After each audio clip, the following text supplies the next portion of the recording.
You admitted it was a letter, that he was lying by omission by leaving stuff out of it. So he posted the entire letter. I read it in a live stream. It was a nice letter from someone that is pro-Israel. He gave some ideas. He gave some suggestions, some of which I agreed with, some of which I didn't. And now you don't know what it is? You can't make this shit and nothing else to do in May. Word of his deep love for Israel to letter to Netanyahu. Netanyahu said they were close, but in the letter, Charlie puts his number, which apparently Netanyahu didn't have his number. And we're supposed to believe, did he send that as an email, by the way? Can somebody clarify, was that an email they were sharing? No, or did he send it in the post, the Israeli post, right? What were they sharing there? He wrote of his deep love for Israel. And nothing else to do in May. Word of his deep love for Israel to letter to Netanyahu. Netanyahu said they were close, but in the letter, look how she glosses over the word in letter. In letter, Candace, you said in a previous video that because Netanyahu only read certain statements from the letter, he was lying by omission. So he posted the entire 7-page letter. And now you don't know what it is. You don't know it's a letter. Girl, you are killing the aspect of journalism right now. Puts his number, apparently Netanyahu didn't have his number. And we're supposed to believe, did he send that as an email, by the way? Can somebody clarify, was that an email they were sharing? Or did he send it in the mail to him?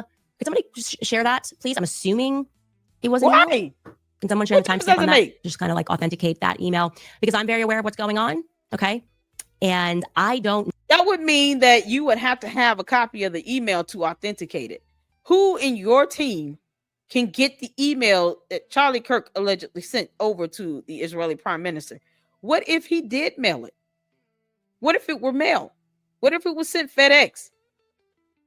What if it was something he faxed over? I don't understand. I mean, it could have been an email as a PDF file attached. What difference does it make? He posted the letter you admitted that Charlie Kirk wrote. And he posted the full letter. You wanted it, you got it. And now you're sitting here trying to, was it an email or how did it get to him? You didn't even make an issue of that. So why are you making an issue of it now, Candace? Now it's a problem. How the Israeli prime minister got this letter that, she allegedly somehow wants to forget exists here in this reality on earth. Girl, if you don't stop. How the executives over at Turning Point USA. This is crazy. Okay. I don't know how you can present yourselves as a Christian organization and not be dedicating yourself to the truth. No matter what the cost is, you tell the truth. That's it. Okay. You don't hide.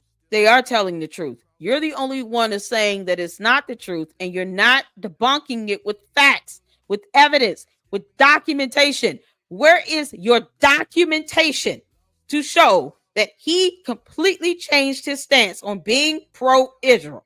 Where is your evidence, Candace? Do you all see now why I'm telling the Israeli prime minister to ignore her? Benjamin Netanyahu, do you understand why you can't keep feeding her information? Why you can't keep responding to her at this point? Do you see why? Because this will never end. She's doing this to get clicks and views. She's not presenting any documentation to show otherwise. Why feed her information when she doesn't care? It's irrelevant. All of this is irrelevant. It's moot. She wants to now sit here and wonder how you got the letter. Benjamin Netanyahu, please ignore Candace Owens. You got to ignore her.